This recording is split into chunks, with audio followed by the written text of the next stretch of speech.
I never imagined betrayal would come from the people I trusted most, but it did. All for just $800. I'm Casey Lynn, 24 years old, and I built something that could make a real difference, an AI-powered platform designed to help independent therapists streamline their work, from managing sessions and progress notes to scheduling, all wrapped in one secure interface. But to my parents, I was still just the overzealous daughter who should have followed the family script and gone to law school like my cousins. I remember the moment everything unraveled. I was at a quiet co-working space in Portland, Oregon, cold brew in hand, putting the final touches on an algorithm, when my phone lit up. It was my dad. "Casey, your little project came up at brunch," he said, too casually. "Colin Myers is interested. He wants to buy it." Colin Myers. Just hearing his name made my stomach churn. The son of my mom's college roommate, the kind of guy who dressed like he was pitching to VCs 24/7. He'd already sunk 2 startups but still acted like the next tech messiah. To my parents, he was everything I wasn't: polished, credentialed, male. He had a Columbia MBA, investors, and, supposedly, a better grasp of real business. "Dad, it's not for sale," I replied carefully. "I have 8 practices lined up for the pilot next quarter." "Don't be dramatic," he snapped. "You're not running a company. You're just tinkering with code. Colin can take this and make it real." Just tinkering. Like the countless nights debugging until dawn. The grants I pitched, the mentors I chased down, none of it counted. "The IP is mine," I said. "I'm not selling." But it was already too late. The next night, they invited me to dinner. Colin was already there, grinning like the deal was signed. My mom handed me a glass of wine and said, "Just sign the transfer, sweetheart. It's for the best." My dad raised his glass and toasted new beginnings, without even looking at me. Then came the envelope. "Colin's offering $8,000, my dad said. "Very generous, considering it's still in development." I stared. Was this a joke? "You can't sell what doesn't belong to you," I said, my voice shaking. "You don't own it," Colin cut in smoothly. "Come on, Casey, it's a great idea, but you need someone who knows how to scale. Someone with experience." I looked to my mom. She said nothing, just nodded in approval. "He's right, honey, you're still young. Let someone more established take it from here." They didn't ask. They didn't care. They had no idea I was already in talks with a behavioral health network in California, that the AI I'd built was outperforming existing solutions in efficiency, billing automation, and clinical compliance. To them, I was still a kid playing at business. I stood, the chair scraping sharply against the tile. "You can't sell something you never built," I said. "I own the code. I filed the patent. The LLC is in my name." My father's expression hardened. "Don't be ungrateful," he snapped. "Colin's offering you a real job, with a team, with benefits." Grateful. Grateful they sold out my future for $800 and a glass of wine? I turned to Colin. "Keep your job offer," I said, grabbing my laptop bag. "And if you think I didn't secure the code base, try me." Then I walked out, not just from the dinner, but from the version of myself they had always tried to keep small. But I didn't yet realize how far they'd go. The next morning, I found out they'd gotten access to an old backup drive, one I used back in my tiny apartment when this was just an idea. They copied everything: wireframes, half-finished scripts, discarded notes. And worse, they claimed that because I'd lived under their roof while developing it, it all belonged to them. Colin launched a company within days. He even filed provisional patents using my outdated drafts, and brought my parents in to support false statements about timelines and development. Local tech blogs started buzzing about the bright new mind revolutionizing the mental wellness industry. And my parents? They smiled like it was a family win, but Colin made a fatal mistake. He thought he'd stolen the soul of my platform. What he didn't know was that the true engine, the encrypted core algorithms, was locked away in secure cloud storage, far beyond his reach. While he played pretend, I got to work. I spent the next few days gathering everything, every real line of code, every signed contract, every email that traced the evolution of my vision. I backed up patent filings, secured source files, and built a paper trail so tight it could choke a corporation. Then, I made one phone call to Maya Chang. If you've ever whispered about IP law in Silicon Valley, you know her name. She's made a career out of dismantling tech fraud, surgically, publicly, and with no survivors. During our first meeting, she flipped through my documentation, eyebrows raised. They tried to take your company for $800? They thought I was just a girl with a side project, I replied, steady. She leaned back, her smirk razor sharp. Then let's show them what a side project can do. That conversation lit a fuse. And I didn't know it yet, but the explosion would echo far beyond Colin Myers. Because innovation isn't something you can steal. It's not just code, it's understanding every line, every logic tree, every heartbeat of your creation. And I knew mine better than anyone. The first crack came in the form of a text from Lena, a college friend now working IT at Cascade Valley Health, one of the clinics lined up for my pilot. Casey, you need to see this. Myers Tech just crashed hard during their demo. I smiled. I already knew why. You see, I'd built a failsafe, a silent watchdog embedded deep in the system. It only triggered during a full-scale live deployment. Demos? Smooth. Sandbox environments? No problem. But launch without my personal developer credentials? The platform collapses. 2 weeks after his little heist, Colin threw a flashy launch event at Cascade Valley. The media came. Investors packed the room.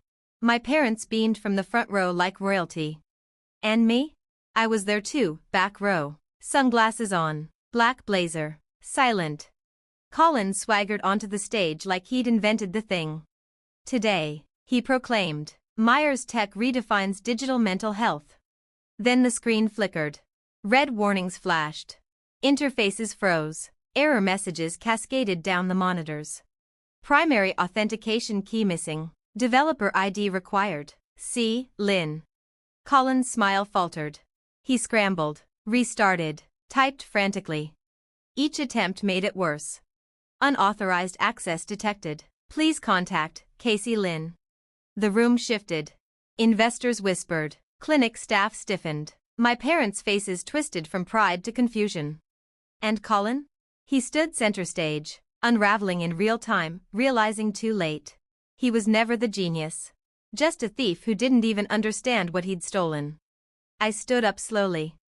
No fanfare, no rush. I walked down the aisle, heels clicking, and stopped at center stage. Mr. Myers, I said clearly, voice calm but unflinching. Having trouble with my platform? He blinked, stunned, his face drained as I removed my glasses. Maybe I can help, I continued, pulling my laptop from my tote. After all, I built every function you just broke. My dad lurched forward, face crimson. Casey. I didn't even glance his way. I walked to the projector and plugged in. Within seconds, the screens cleared. The real Cascade logic came to life, smooth. Fast, flawless. Live analytics, therapist load balancing, predictive scheduling. Features Colin had never seen because he didn't even know they existed. This, I told the stunned room, is the actual system. The one Colin Myers tried to steal, for $8,000. Gasps rippled across the crowd. But I wasn't done. I brought up a folder titled Proof of Ownership. On screen, time-stamped code, notarized patents. Signed contracts, source repository logs. Then the final file. Cease and desist notice, effective immediately. Followed by a federal lawsuit for intellectual property theft. Colin surged forward, face mottled with fury. She's lying. Her parents gave me the rights. Maya, who had quietly entered moments before, stood up from the back. Funny thing about intellectual property, she said smoothly. Parents can't give away what they never owned. The room turned to stare. Colin backed away. I looked him straight in the eye. Next time, try building something yourself. That's when Maya Chang, my attorney, rose from the front row, calm and commanding. She held up a folder for everyone to see. Your Honor, investors, press, I have signed affidavits and documented evidence of unauthorized access and forgery. The room fell silent. Then Maya's voice cut through with deadly precision. Actually, they didn't own any of it. Ms. Lynn's patents and copyrights were filed and approved long before this charade began. Would you care to explain how you obtained proprietary data belonging solely to Casey Lynn? Chaos erupted. Investors scrambled, canceling deals mid-conversation. Clinic directors whispered anxiously about legal exposure. Reporters surged forward, cameras flashing, voices shouting questions. And Colin? Frozen, pale, shaking, completely undone. My mother lunged toward me, gripping my arm. Casey, how could you humiliate us like this? Colin was trying to help. I pulled away gently. No, Mom, he was trying to steal from me, and you let him, because you never once believed I was enough. My father stammered. We just wanted to protect you. I held his gaze, unwavering. Protect me from what? Building something without you? He opened his mouth. You're just a girl? I finished coldly. This girl built a scalable healthcare platform already valued in 7 figures. The same one your friend's son tried to swipe for less than the price of a used phone. I turned to the room, still watching, still stunned. My name is Casey Lynn. I'm the founder and CEO of Cascade Logic Systems. And under my leadership, we're redefining digital care management across the Pacific Northwest. This is what real innovation looks like when you don't overlook the one who built it. The aftermath was swift and merciless. Colin's investors vanished overnight. His reputation crumbled in Portland's startup community. With Maya spearheading an airtight IP theft case, he wasn't just disgraced, he was legally trapped. And me? I left that room not as someone's daughter, but as the woman they never saw coming. As for my parents? They scrambled to rewrite the story, claiming they'd always believed in me. But the truth can't be erased. How do you trust the ones who sold your future for less than a month's rent? 6 months later, I stood on a very different stage, keynote speaker at Cascade Logic's series of funding announcement. We'd just closed a $50 million round. Our pilot results crushed even my boldest projections. 48% reduction in patient intake delays. 41% improvement in clinic resource utilization. Predictive care demand accuracy bordering on flawless. The auditorium erupted in applause. Among the crowd, I spotted my parents sitting near the back, their faces a mix of regret, pride, and something unspoken. They'd started messaging me again, telling me how proud they were, how they always knew I'd do something special. But their pride was never about love. It was about success I built in spite of them. After the event, they approached me, smaller, slower somehow. Casey, sweetheart, my mother said, eyes wet. We're sorry, we didn't mean. I raised a hand gently. I know you're sorry, I said. But being sorry because I proved you wrong isn't the same as believing in me before I did. My father's voice cracked. Can't we move past this? We're family. I looked at them long and steady. Family supports. Family doesn't sell your life's work to a stranger. You picked Colin because you couldn't imagine your own daughter being enough. I reached into my pocket and handed them each a card. Not a business card, just 3 words printed cleanly on the front. Guest pass, back row. Then I walked away. If you want to meet me, I said, pausing just enough. Schedule through my office, like any other business contact. As I turned, I heard my mother begin to cry softly behind me. A small part of me wanted to look back, to forgive, to pretend it could all be mended. But I didn't. Because I knew better. Sometimes success isn't about proving others wrong. It's about proving to yourself that you were right to believe, even when no one else did. Today, Cascade Logic is transforming digital healthcare nationwide, quietly expanding into international markets. And Colin Myers? He's blacklisted across every major venture network on the West Coast. His name now a whispered warning. That $800 check they tried to buy my company with? It's framed, hanging behind my desk at Cascade Logic HQ. Not as a symbol of bitterness, but of truth. Your worth isn't set by someone else's price tag. It's defined by what you create and fiercely protect. Even when the world tells you to sit down and stay small, there will always be those who underestimate you, who mock your ambition, question your skill, or try to claim your vision. But if you guard what's yours, fiercely and relentlessly. Success won't just be sweet. It will be unshakable. So the next time someone tells you you're just anything, remember, the people who dismiss you aren't your measure. Only you decide your value. As for my parents, they still send messages sometimes, talk of forgiveness, rebuilding, family dinners. Maybe one day, we'll reconnect.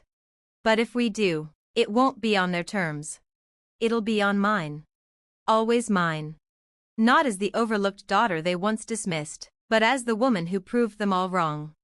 Because I'm no longer just the girl behind a keyboard. I'm Casey Lynn, founder and CEO of a company reshaping digital healthcare across the US and beyond.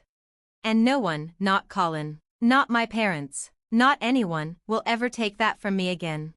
If this story resonates, I'd love to hear yours. Share your setbacks, your breakthrough moments, the day you chose to believe in yourself. Every word reminds me why standing firm matters. It wasn't easy walking away from those who should have believed in me first. But I chose myself. And if you're ever in that same place, choose you, too.